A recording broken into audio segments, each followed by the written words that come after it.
welcome to Geeks 4x4, the most budget-friendly 4x4 channel on YouTube. Today we are out in the yard with Dano. You guys have seen the walk around of him. Actually, that is at this moment, my most viewed video. So, trying to give you guys a little bit more information on Dano the Squaredrop. I'm just going to go around today and talk about all of the little cheap, easy wiring, electrical, random things that I got on Amazon. So, show you guys the connectors, show you the solar panel, and the little charge boxes and all that stuff. So, anyway, stay tuned. Don't forget to like and subscribe. Buttons down there. And let's get the camera on my hand and we'll get you going. Okay, so for solar, I use this 100-watt panel. It's a briefcase. It folds up into a briefcase. Pretty nifty because it fits in here. I'm actually looking to get a new panel that sits on top of this box all the time because it'd just be nice to have this battery charged every time I came into it. But here is the battery setup. So this is a Napa. It's a 82, get it without the glare, 8270N. It's their big marine battery. And this is what I'm using to charge it through the panel. So this is Z-Life. Link will be down in the description below. Link to something similar. I didn't buy that on Amazon like I said, but I'll link something similar to the solar. And this is cool because I had the Harbor Freight one, and it actually had the power to the trailer.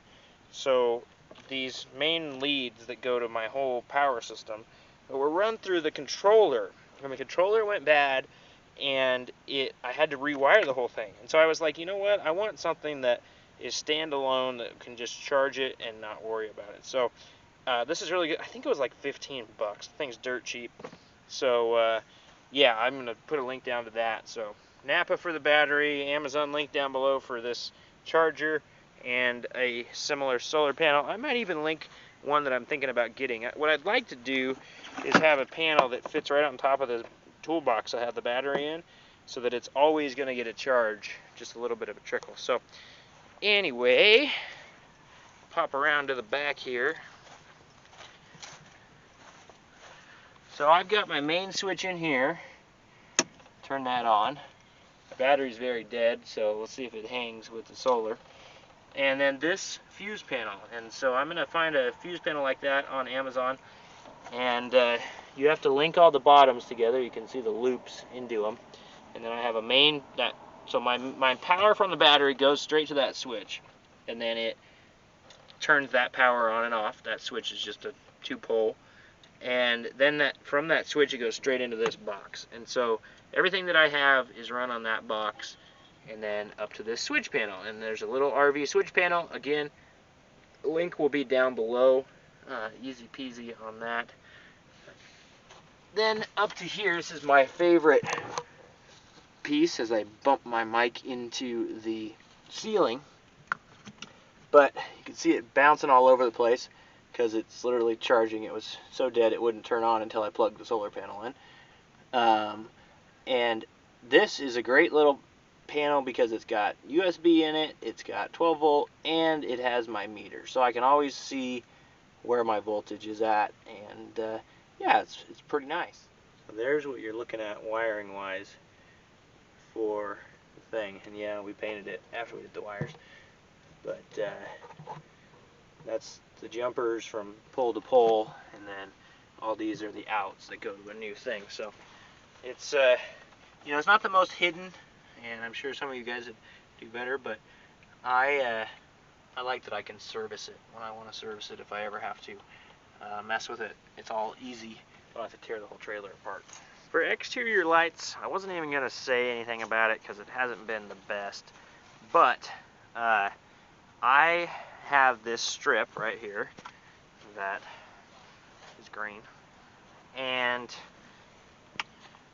it works after I did some modifications. So it had one of those remotes that plugged into this plug here, prongs, and so I ended up soldering these wires onto it, and so it's just in one color now. And I can't suggest it. I'm going to put something up, you know, something else maybe you guys will have better luck with what I link you to or something similar. But I say I can't super highly recommend it. And like I said, I'm not going to link you to that exact product. So something different that you can try and let me know how it works. I also did these little LEDs in here.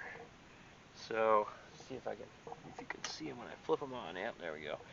So I've got these that are wired straight to the battery. So that switch that shuts everything off is not involved. And the reason I did that is because I wanted to be able to leave the trailer, leave everything off, and be able to leave this on so that when I get to the trailer late at night, it's not pitch black and I can actually see to unlock the door and stuff like that. So I would suggest having something on the trailer that is not wired to that kill switch if you're going to turn it off every time. If you're going to leave that thing on the whole trip, then don't even worry about it. But if you're going to plan to turn it off like I do, I turn it off pretty much when I leave the trailer. I just have these guys to turn on. So cool little shot, little forward mounted, face mounted switch. This is them right there. And then you got this cool thing, and this is the interior lights. And again, the link's going to be down below. So I've got 4 of these strips like this. 2 of them are up and down in each back corner, and then you can see the little box up there that controls them. And then you got another one here. And actually the adhesive on them is still holding on. This one looks like it's starting to come off though, so that'll be interesting to see. But I really am happy with those ones, and I will link you to the exact ones if they're still available, so that you guys can get the same ones, because I've been happy with them. So every once in a while I have to unplug them and reset them, but they're Chinese, they're really cheap, and I'll take a quick unplug and stuff like that. So, and then USB ports. I've got a bunch of these, and I will put a link down below. I found a good deal when I bought like 5 or 6 of them. It was really cheap, and so that was what I ended up doing. And then I bought a heater because in Utah, the last couple times I've been there, Moab was cold for Easter Jeep, and then in January for the Winter 4x4 Jamboree, it was also cold.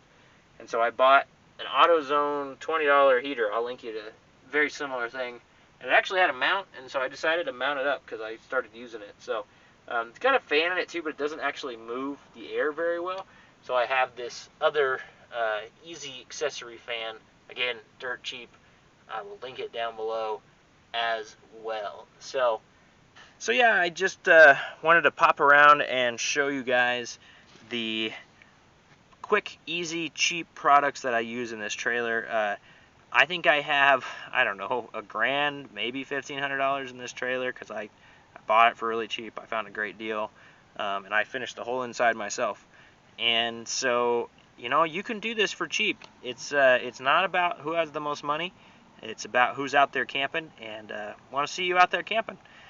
But anyway, make sure to like, subscribe. If you buy through the links down below, I get a little percentage of it, which is pretty cool. It's a way you can support me. And anyway, thank you for watching today. Don't forget to like, subscribe, share, do the things you do. We will see you next time.